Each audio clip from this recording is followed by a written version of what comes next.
Hello, and now we're live again, and today with Dean Graham, the sales authority from South Africa, the How's it, best and Christian? awesome sales guy and sales trainer. So, welcome. Thank you, thank you. It's a little bit late this side, so yeah, obviously, the hours that we work, we've got to get it maintaining. We've got to keep it going, right? Exactly, and it's fun. It's fun when we do sales and marketing and combine it and having creating Yes, opportunities for many people around the world. yes, no, definitely. So, yeah, we were just before chatting about all the different opportunities in South Africa and in Europe, Germany, and all these countries. When you think at how much we can nowadays improve, even in our sales activities, and when you combine it with marketing, I think the key thing usually is if you want to sell something, you first need to have the leads, and then you know how to close the people. How do you see it? I look at it in a way, where you need to understand your product first. A lot of people, when it comes down to sales, they go in and think, oh, I can sell ice to Eskimos or sell anything, and they don't understand their product. They don't have a know-how of it. The first thing you need to do from my side is understand what product is that you're selling, understand the benefits and the benefits of it, the pros and the cons, so that you can advise your clients accordingly. Yeah. The second thing, I mean, you need the leads. So, we've been playing a lot lately, obviously between here in South Africa and in the rest of Africa with funnels, which you're very good at. It's your Yeah. expertise. And we know from that what we've got out of it is that the funnels work a good portion of it. Cold calling is still very much a thing in sales. Mm. And email campaigns. I don't think email campaigns have much traction anymore. I think if you're Exactly. selling, it's now either cold calling, getting in front of your clients, or running sales funnels, direct sales via into a perfect channel, to a website or a platform. Or alternatively, as we know very well, myself and you, that getting onto a stage, bringing your clients into one room is definitely the best ways to affect sales. Yeah, Um, the, exactly. the day of everyone today, when I speak to people today and all around the world when I travel, they're always speaking about price, when we're fighting on price. And I keep saying to them, guys, stop competing on price, Mm. start increasing value. And I think that's the key that people need to realize is stop going to price war, just increase your value. Exactly, and that's where most of them usually then eventually then even reduce their own margins, because then there's eventually nothing left. They can't even invest in good proper training for their staff. They can't invest in ads and everything, and then it's just based For on service. referrals and trying to do price dumping and hoping that they're going to survive. Correct. So when you look at sales and marketing, and I do see them as two different things. I mean, I've been experimenting a lot recently now with Facebook and algorithms, obviously from people inviting, as well as playing it through the LinkedIn network into the Instagram channels. Funny enough, the fastest thing that's actually growing, which is believed to probably is going to kill Instagram, is TikTok. It's crazy. I don't know if you've actually gone and looked at TikTok. It's Oh you yeah, have people who have 210,000 likes on a video in like 2 days. It's crazy. 2.1 million. I mean, you don't even see that stuff with celebrities. These are average people just doing videos of entertainment and getting followers. absolutely, and it's crazy as well. I've been following it for a good half year to check out how you can actually use that for promotions, using ads, not using ads, using the organic activities, and that it is really massive. Of course, the key thing, and it's most of the challenge for most of the entrepreneurs will be, is that you have to have video content. It doesn't mean that it has to be perfect, but at least you have to have some kind of decent lighting and that. And the thing is, it has to usually be entertaining. And that's especially in sales funnels, not necessarily the case. At least most of the ads I usually see are pretty boring. Yeah, what the thing with videos is as much as I get on stages and I speak, it's a terrible thing doing a selfie video of yourself. I did another one today, and I put it up on Facebook, and everyone's like, "Wow, oh man, that's amazing!" I'm sitting there, and I feel so I feel like a naked chicken. You know, women are good at editing and doing these videos and putting on that pretty makeup and that. They're like phenomenal at doing it. And I feel like, yo, that's not me. You know, you feel like a naked chicken on there going, man, I look like an idiot. But it has to be done. It has to be done. Because if I can tell you the results that I am achieving now on Facebook and conversion from a business page, from a normal page to a business page, and increasing my LinkedIn following and all of that, is essential. I mean, just today from one video that I posted, but it was very strategic. Everything I do is strategic, right? And I kind of asked people, because people love to give their advice. And I kind of said to people, hey, go to my page where I knew there was errors. I knew there was, but people love to comment and give engagement. And that's what it's about, is if they can be helpful. And just that little, them giving me notes, obviously because I'm branded as an expert and all this stuff. Nowhere do I brand myself as a grammar expert and all that, but there are professionals that go through it. But that was intentional when it was put there. And just by them turning around and saying their 2 cents and me responding to them saying, thank you very much. It's valuable. I really appreciate it. And, you know, going through it, that interaction, my video is now reached. I've actually got 3 clients today. Just by printing a simple video of people that have me on my personal Facebook account that have no idea what I do, because people don't know what you do. You can post 100 times, I do this. They don't really watch. But when they watch this video going through, because now I asked them for input, and they went and they gave input. They then read through my entire profile to give me input, which now they know exactly what I do. And 3 of those people who I don't know have no idea who they are on my Facebook turned around and messaged me and said, hey, how much for your coaching? How much for your training?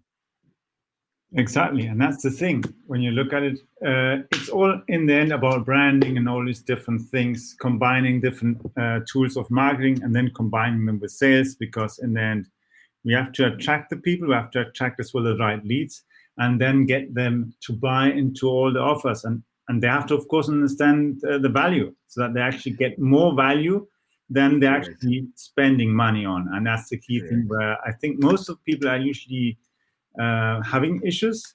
And that's where I see, just an example, for instance, take a good brand like Dunlop, for instance. You know Dunlop? I hope they're paying you for that. Yeah, of course they're paying for me. Yeah. Okay, I'll tell you one thing. There's a reason why actually I've got this. Is my check in the mail? No, one of my distant relations in the United Kingdom used to be the CEO of Dunlop. And when he retired, he was allowed to take his Rolls Royce with him. So when he used to visit my grandparents outside of north of London, he used to park his Rolls Royce in front of their house. That's branding. That is. Even a CEO who has to build good contacts, especially with the big accounts. Of course, at that time, he had as well to come with the right car, because Dunlop, of course, doesn't just do balls and that stuff, tires and all these things. You have to have the right appearance when you're going there. And that's the same thing, for instance, when we are stage, what do? Full clothes in our full brand attire, everything. We eat, talk, walk, and sleep what we preach. Yeah. It is. And you know, like there's that famous saying, or that, you know, everyone turns around and says, don't think of a pink elephant. And ironically, what do people do? You know, it's like a kid. When you turn around and you say to a kid, that stove's hot, don't touch it. Even as adults, what do? We still touch that, but we touch it quickly, but we still touch it. See, how hot is it? But that's people. And I think in the new era of sales, you need to understand people. And, you know, the days of just being a nice guy is not going to get you the sale. What you need to do is you actually need to start understanding the people, what their requirements are. You know, the buzzword has been for the past few years solution selling, but a lot of companies don't understand that. They think, let me just add a bit of mayonnaise on top of this burger and there's solution selling. That's not the case. They think they're fulfilling the client's objective rather than the client actually telling them the way it is. From a marketing branding point of view, you know, everything you do must be strategic. You know, there's not for 1 second that people are not going to go view. Like I always point out, they're not going to go, your CV is your Facebook, it's your Instagram.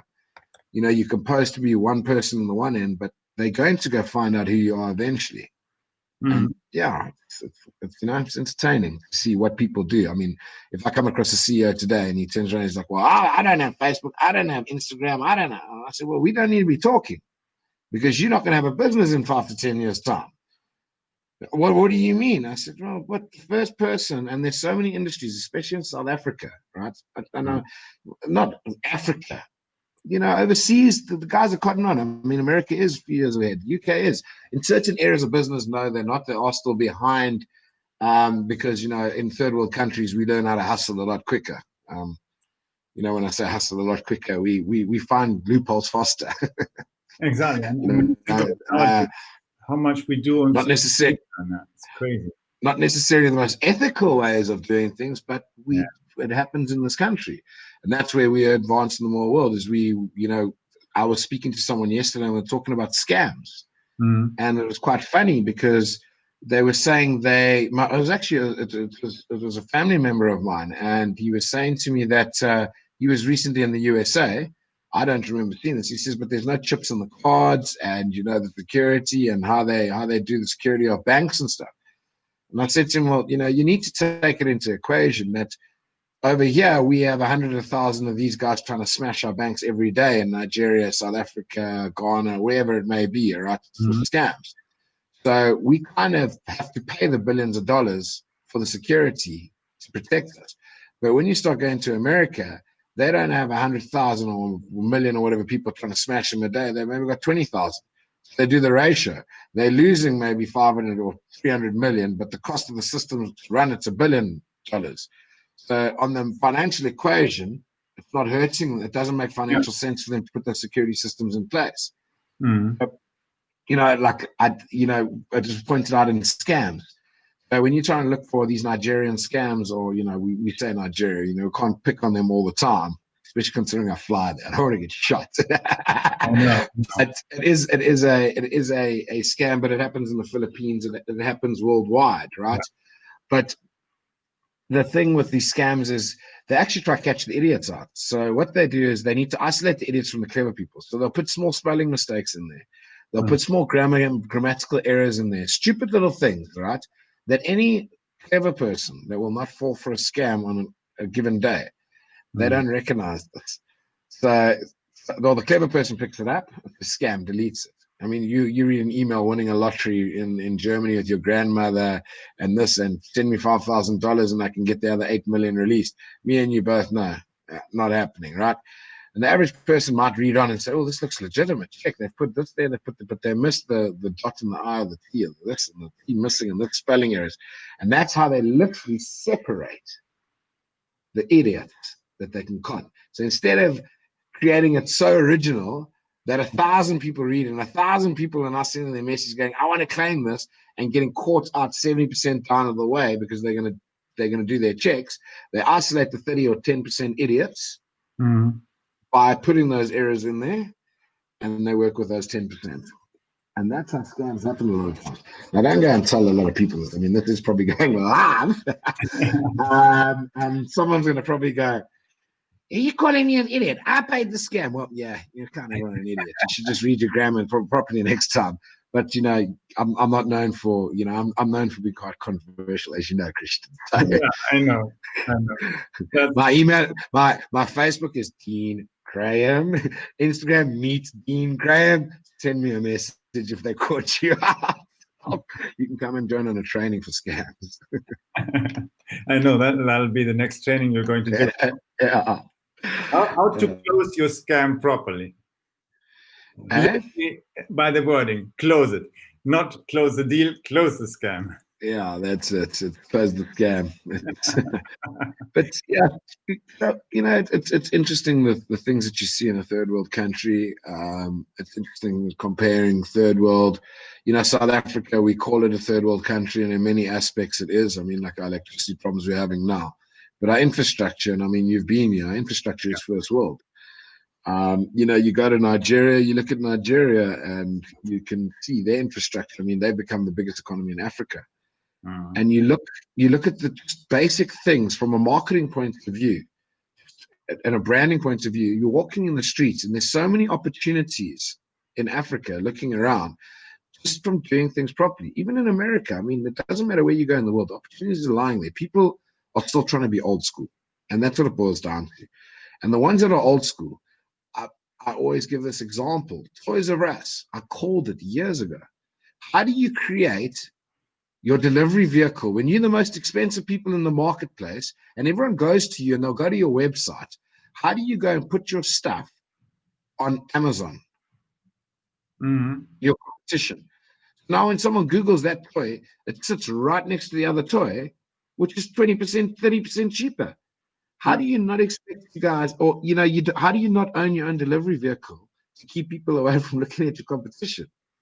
And if you're in an industry like that, I mean, you don't have to hold a toy in your hands. This is not clothing, and even clothing people even order online. But as a toy or a game, you can order it online and get it delivered to you. Now, why are you going to go put your stuff on competitive sites? It's the first stupid move they did. And exactly the thing is, for instance, when you compare it, for instance, for Europe and North America, 70% of the product search is happening now on Amazon.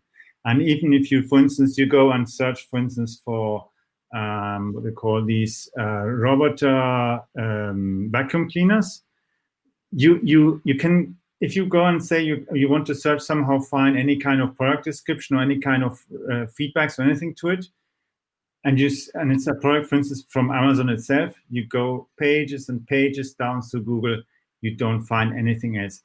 Amazon just dominates it. And that's, of course, a massive thing. And thing as well, especially when people are trying to promote their products on Amazon, they're not doing it right because they don't even know how to write the copy properly so that they actually get the people to get so hot that they want to buy it. And that's the crazy thing, because Amazon knows as well then, through holding all the data, they found out which products are running best. Okay, now we do it ourselves as well, and we position it at the right place. That's why, for instance, you can even get a smallest vacuum cleaner from them for about 100 euros or dollars or so, and it does a good job. Of course, you have higher models that can do more stuff and a little bit more intelligent, but will do the most of the majority. They just go and say, oh, I take that product, it's easy, I know it should work. I have no problem because it's from Amazon. And that's the thing where then kills other companies who are maybe doing a better product. Makes it difficult then for them. But just to drop in the word, so those who are now watching at the moment our live here, I hope you found it until now quite interesting when you consider it's all about marketing and sales, how actually to generate the leads that you need, and then as well to get them to buy. That's the thing where I think that most people can definitely benefit from having maybe even a conversation with us. And that's where you can go and book a call with us. We have a very convenient website, and that is on my.prmediareach.com. So there you can go, book your appointment, select a time that's convenient for you, and then we'll have a easy conversation on what are your goals, your challenges, and as well to find out whether we are a good fit to help you as well to conquer your challenges and then get the deal locked in that you are generating more sales and getting more leads that are as well more fitting, so that the sales becomes easier because you've got the right people in front of you. So where were we now? I think we were now at more or less the sales and different things that we need to focus. So sales to me is quite simple. There's always, I always turn around and I say the first thing I explain to CEOs or sales managers or directors is I said, if you want to see improvement in your sales, is the first 30 minutes or 15, at least 15 minutes of every morning when your sales staff walk in, the first thing they should be doing is pitching each other. So every single one of them must give each other a new pitch, and then they must pretend to be the hardest client possible. Make it difficult so they can learn to overturn their objections on their feet, right? And every single day, 15, 30 minutes, just by that simple, and this is a freebie, that you will see an increase in your sales productivity. Role play is king. Because the minute you start learning different plays, and because I mean, if I'm your sales rep, me and you are different sales reps. You got an objection yesterday, I got one today, right? We go and we go the next day, and when you pitch me, I'm going to give you the objection I got yesterday. If you can overturn it, I know remember it. Then I go to another guy and another guy. My key to being successful in sales when I was younger was that when I was working in A, B, and C company, right? Mm-hmm. I went to 32 different sales reps, and I went on meetings with 32 different sales reps. And every company that I went to that was new, I went with every single sales rep. I saw how they pitched. You understand? I spent my life studying other sales reps. Different. I've been with a sales rep that's fast talking. You see me on stage and I'm perfectly toned and timed, but generally when I get in front of a client, I ramble off quickly. And sometimes you got to learn to duplicate clients. You speak slower and faster, and how people structure deals, how people sell. People sell with fear of loss. People sell with obviously the what do you call it? The pressure close. And then you've also got the ones where I personally, I sell on trust. I create trust with my client very quickly. I tell them the bullshit first. In other words, you know what? Great. I've got my hairdryer and it's fantastic and it works this way. But at the same time, I'm going to tell you it's not for short people. All right. For whatever reason, I'm just giving an example. Gosh, I need to stay away from demographics like that. Yeah. No, you just be honest with your clients. I always turn around and I say, I'd rather lose a sale for being honest than getting caught out being dishonest. Because if I lose with being honest, I can always go back. But when you're caught out being dishonest, because salesmen have always been known that I must lie as much as I can to get the deal. Like I do whatever it takes to get the deal. And I've put that in the early days of photocopier sales when I was very, very young, because that's what I was taught. And you realize very quickly that, you don't build relationships by doing that. And I mean, one of my companies is a company that catches these people out doing that. So it's very vital that you're always honest with your client. In sales, it's very important. These days, rather lose a deal than be dishonest. Exactly. And that's, for instance, as well, I had today a client where the client had rejected one of our offers. I sent him first an email with seed planting, and then I called him, and then we had a conversation. And Just explain. I closed them. I think you should just explain when you say seed planting. Explain to some of the people that might be listening to this exactly what you mean when you say that seed plant is to. Don't use this client as an example. If you want me to give an example, I will. But because this client might be watching this podcast, so don't give it out. But give an example about seed planting, how you planted that seed or a seed, and what happened to it. Because some people don't understand. That's an NLP term to a point. Exactly. So in the end, when we look, for instance, at when I do a call, I've got somebody who I'm trying to close. At the beginning, I do pacing. So I find opportunities where I can show them that we have similarities so that they feel more comfortable. And then during that, I don't know how you do it, but I usually then already start at a certain point, start adding some some ideas, putting them in front of them, some ideas that they start thinking, that's actually an interesting idea. And then gradually I increase it, and then they get the whole picture. And eventually then they actually agree that what I am conveying, what I'm explaining to them is actually a good idea. And they decide they want to follow on that. And then it is for me even easier to go and offer them, hey, how about maybe even doing that and that? Because this and this is much easier. And they've already understood, because the key thing when I do most of the sales I do on the phone. You do a lot of face-to-face, but most of my clients are usually on the phone. So I focus very much on the voice, the sound. I go down and up depending. And then usually I get them to build as well the trust because of the sound, the different things that I'm doing. And I think that's similar as well, no? Every sale has its place depending on what you're trying to sell and where you're going. So yours is perfect because yours is telephonic sales. So when I look at what you're telling me now, it's a leading sale with an upsell. So the first thing you got to do is give the client the vision of a possibility. Yeah. You then got to create your credibility and your trust as to the viability, where I think that is it's both in your character as well as in your product, because I know both your character and your product profiles, the credibility behind it. So, if you're doing a telephonic sale, he's got it in front of him. He can Google it. He can check it out. All you need to do now is turn around and plant the seed in his head, like you were saying. Now is what you do is turn around and saying, well, this can be you. He then visualizes it. And from that visual aspect, it then comes down to a price negotiation, which that's another closing angle, closing area. I mean, we'll discuss closes another time, I'm sure. I mean, we're not going to spend another hour going through the close. But yeah, it's a brilliant leading sale, and that's how you would do it with telesales. I mean, based on your product, based on a lot of products like that, it's a good way of doing it.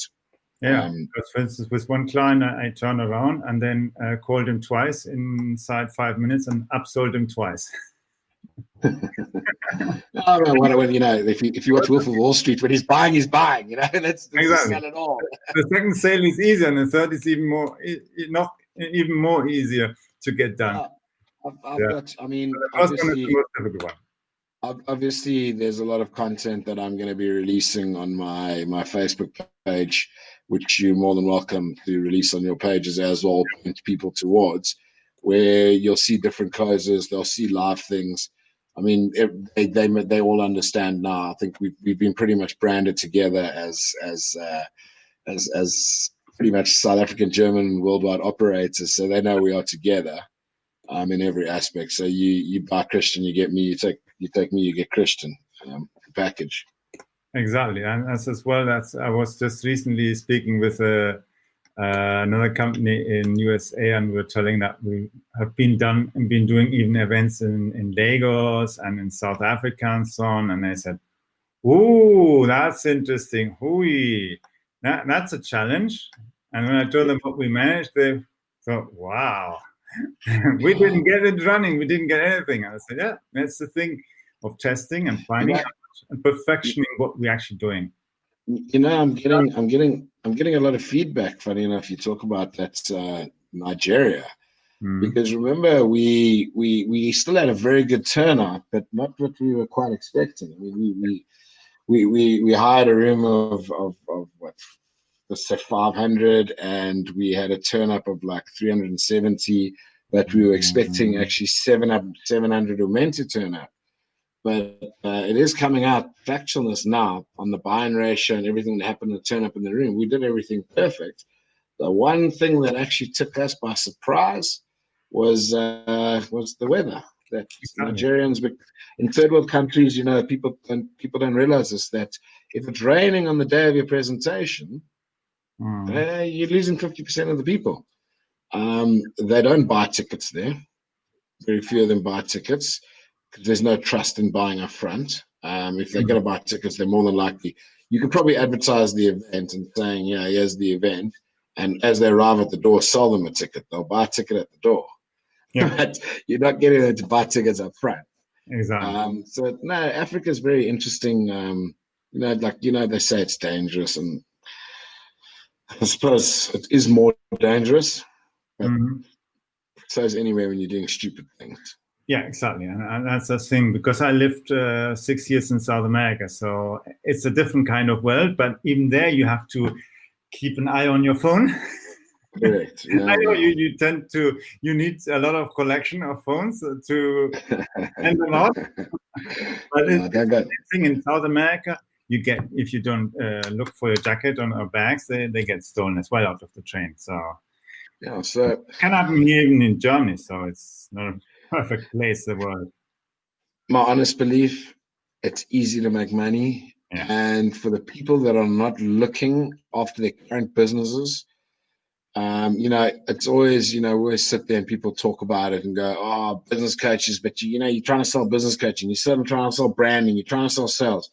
I'm not trying to sell you shit. Do me a favor. Don't do it. Go bankrupt so I can pick up the opportunity. I look at businesses now. I just had someone turn around now. I got off about a 35-minute chat. Someone who says, Dean, I really want your services, boom, boom. So I start chatting to them first because if I don't see it viable, I'm not taking your money. She told me about 3 companies that she's running, right? So that she's running. And I said, the first one is a franchise. So she's on selling other people's products. I said, I can't build that. They've got to come to me. You want me to build that, right? Yeah. You are bottom of the chain. There's no way I'm building bottom of the chain up. They've got the money, they must do it. But the other 2 ideas, and the one was very clever. And I immediately saw the market and where to go in. And I said, who's your competition? I said, that's who the competition is. I quickly Googled, I looked at it. What are the problems? I said, no, they're not very big. They're losing clients left, right, and center because of service delivery. They're not doing online sales. And I just looked at it and I said, where are the markets they're going to? And she told me the markets that they're going to. And I said, that's your winner. Immediately, I picked it up. She goes, what? No, I told her 20% of it just to give her enough of hunger as to, well, now you need to find the money to do it. So, the proof's in the pudding. I got a 100% hit ratio with all of my clients. I'll give you a list of every single one of my clients. You can find them all. There's most of the testimonials. There's some testimonials on my site. I pick my testimonials. I don't use the same testimonials like all of these guys on stages of the same people. Every year they come back and they got the same testimonials with one extra maybe. You know what I'm saying? I got new testimonials every time I get on there. I got my favorites, but I always add in new. I got new pictures, new everything. There's constantly growth in what I do. I don't use the same stuff. Most of the guys today use the same testimonials to sell different people time and time again because there's no new results. Absolutely, and that's what I see. For instance, when I look at my part of the business with all the marketing, I've got through all the marketing stuff that I've been doing for my other businesses. I got big brand names, so brand names like Linde, like McDonald's. We've got Avery Zweckfarm, and in the German Army, we've got BSI, and lots of different organizations that have really big names. And yeah, and most of the people just think they don't do any marketing. They just hope for referrals, and that's just not going to get them as well as big names, because if you've got big names, it attracts other big names. I've got some clients who've even signed up with us to use our services because we have this or this company or this authority as our client. And that's the key thing about branding, sales, and marketing. If you do it the right way, you then can expand even whatever you're doing. Because when you look at other examples around the world, branding, personal branding, company branding it's one of the key things, but it's part of marketing. Good marketing. You know that I have never worked on referrals in my life in business. Never. Yeah. I've tried every form of advertising. Every form of advertising, right? And as much as they turn around and they tell you advertising is unique to your product. I spent well over 50,000 euros on a radio ad campaign where I got 2 phone calls. I've advertised on billboards. I've advertised on signboards. I've advertised on social media, SEO. One thing no one came to tell me in my younger days when I did it, my early days of business, when you're paying your schooling fees, is no one turned to me and said to me, Dean, your product, and I kind of believed it, and I kind of knew it in the back of my mind.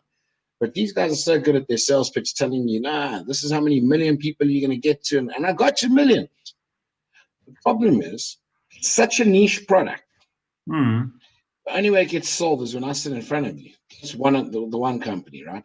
Yeah. And that's something people don't tell you. So, a lot of times, whoever's selling you, whatever marketing platform they're selling, even funnels, I can tell you now, funnels, I've got to say to maybe a degree, it's not for everyone. And I'll give you an example where I say it's not for everyone.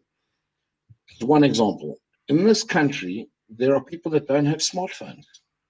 Exactly. A whole area, abundance of people who don't have smartphones, don't have internet.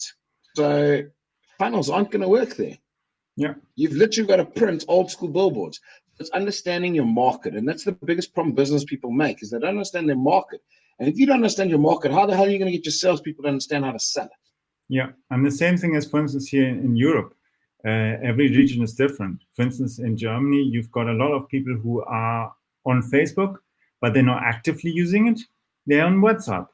And that's the thing. If you're trying to reach these people, even if you're a big corporate or a big brand or anything, it's really challenging because WhatsApp has other games than Facebook, and the mentality is then very different in that audience. So you have to say, okay, can I actually get the people who are on Facebook in that country, and who would they be?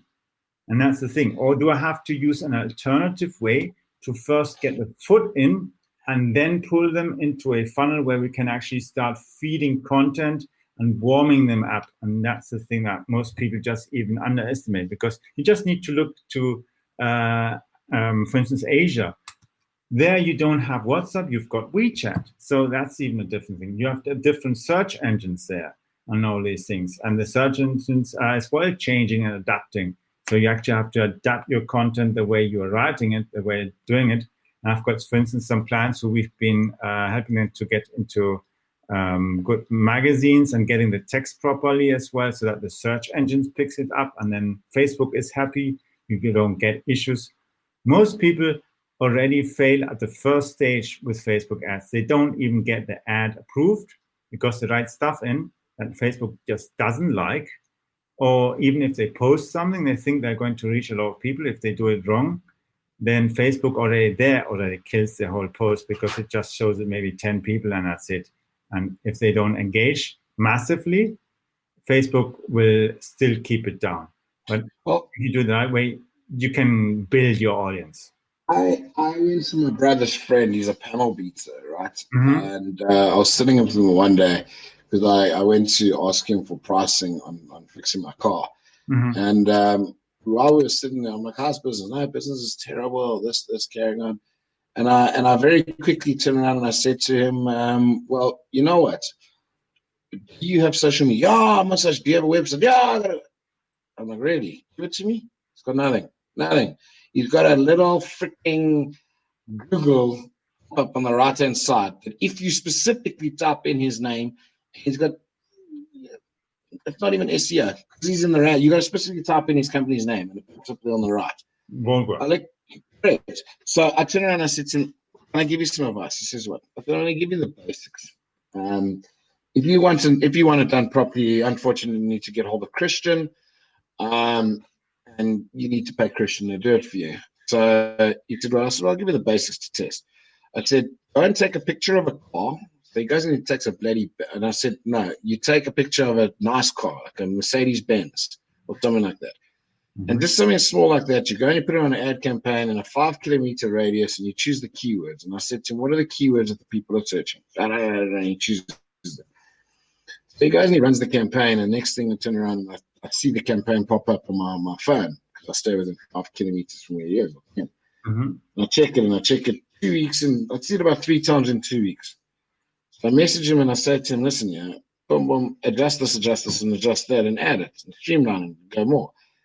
He says, thanks, Dean. I said, has your business increased since you've done it? Within 3 weeks, He says, yeah, it's gone up like 25%. Yeah. The next adjustments, his business has doubled now in size, right? Just from doing minor adjustments. Now he stopped his advertising on his funnels. And I was like, but this is when you need to turn the magic up. Exactly.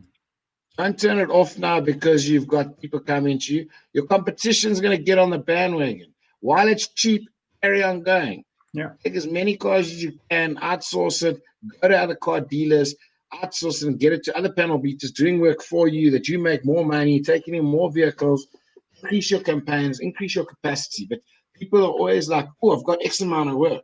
Let me stop. And then next month he's sitting there and now he's battling again. Why?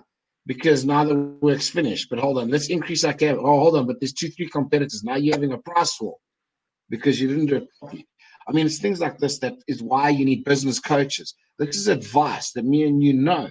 You don't turn it up. When something's like that, you turn the volume louder, you make a plan, and you deal with expansion. But a lot of people are narrow-minded, and they can't see where to take it to the next stage. I mean, me and you sit and we have these conversations on a weekly basis. You know, it's quite funny that it's great having a business coach as your partner, because you're constantly running stuff off each other. You know, we're fortunate. We don't need to pay for it. Exactly. But at the same time, paying for a business coach is invaluable. I mean, we always talking to other people. I mean, even having one business coach is never enough. You've always got to be talking to new people. But this is the reality of it, is that you're so analytical when it comes down to knowing the numbers of the funnels and the people and the areas and the pre-marketing phase, that it's phenomenal. Every time someone talks to me, I say to them, guys, I'm the impact business coach in this partnership of success creators. I did the analytical guys, Christian. When you want to put systems in place, you want to do a marketing strategy of funnels. I do the positioning, I do that stuff, but Christian does the logistics behind it. That's what he does, and yeah, it's a fantastic partnership that it works through, and I think people need to realize that certain things need to be paid for. Exactly, and that's what, when you look at it, for instance, our client, he has two dentist clinics, and he gets clients here in Germany, and we help them to go and reach on page 1 for all the keywords. So not the keywords that hold his name, but actually hold the keywords that are actually relevant to the people who are going to buy this service to go abroad and get their teeth fixed.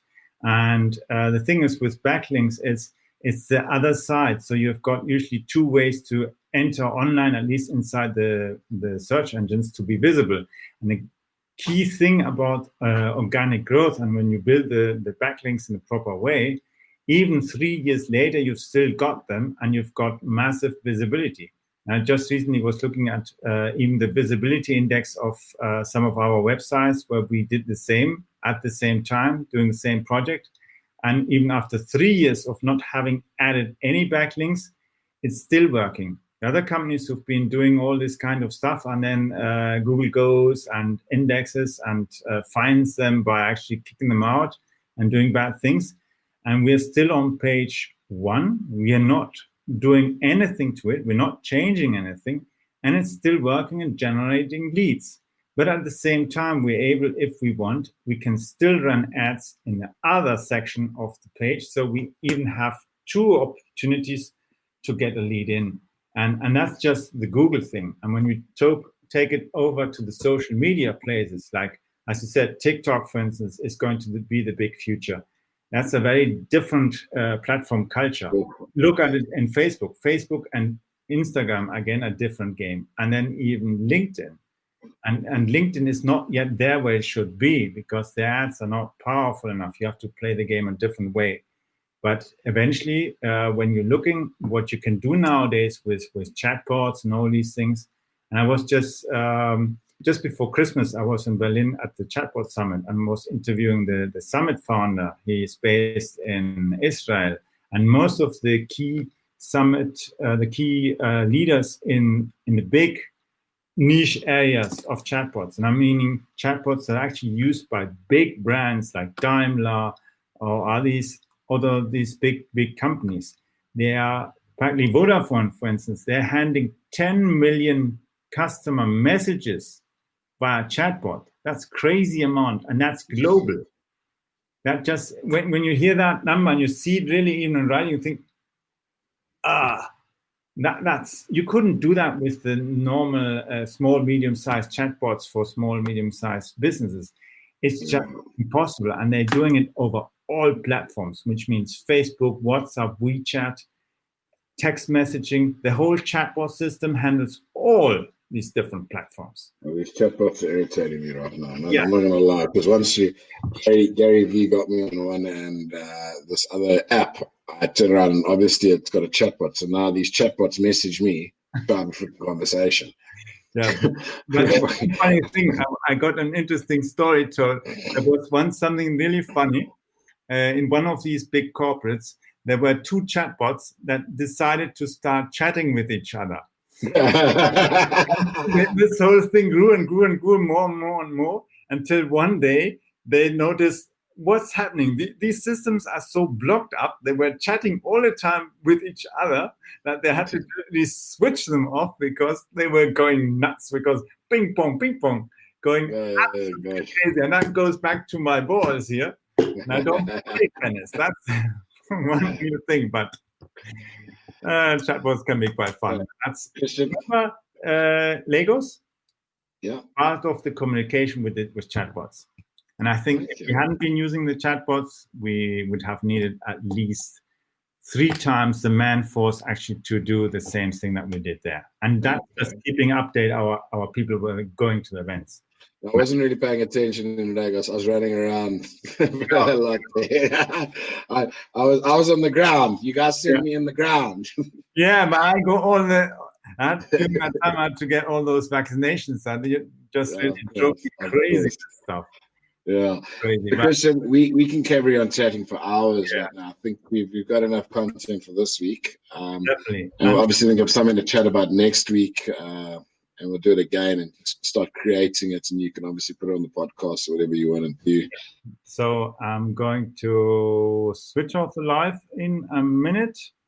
And so if you guys found that really interesting, I think you want to chat with us both on different topics like sales, marketing, how to get into magazines, how to get your ads properly, how to actually get even people to book appointments with you, and then to close them on the phone, close them in person, or even in Zoom calls, all these other ways. Hey, go and book with us a free consultation call. And yeah, we can take it from there and see how things go. So it was great having you here, Dean. Thanks, Christian. Yeah, next time maybe we can do it. I'm in the office and not at midnight in South Africa. I know, but the thing is, most of the people have in the evening time to listen to 9 feet, because that's the great thing. And anyway, we're global, Dean. We're global business. That is true. Clients already having breakfast, and others are sleeping, and others are already doing deals. I only need 4 hours sleep, so I'm good. And I'll probably only have 3 tonight.